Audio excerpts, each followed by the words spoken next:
হযরত মুহাম্মদ মুস্তাফা সাল্লাল্লাহু আলাইহি ওয়াসাল্লামের নির্দেশিত পথে রাষ্ট্র পরিচালিত হবে, কোরআন এবং সুন্নাহর আলোকে রাষ্ট্র পরিচালিত হবে।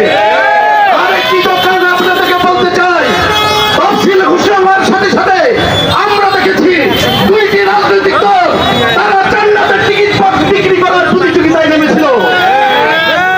আল্লাহ পাক তাদের সেই হিরো চক্রান্ত নস্যাৎ করে দিয়েছে। কারণ জান্নাতের মালিক আল্লাহ, আল্লাহ যাকে ইচ্ছা তাকেই জান্নাত দিবেন। অথচ দুইটি রাজনৈতিক দল বিভিন্ন ভাবে ফোন দিয়ে বাংলাদেশের মানুষকে আপনারা দেখেছেন আল্লাহ পাকের সুকৌশলে তাদের সেই জোট ছিন্ন বিচ্ছিন্ন করে দিয়েছে। আমরা মনে করি জান্নাতের টিকিট একমাত্র আল্লাহ পাকের হাতেই।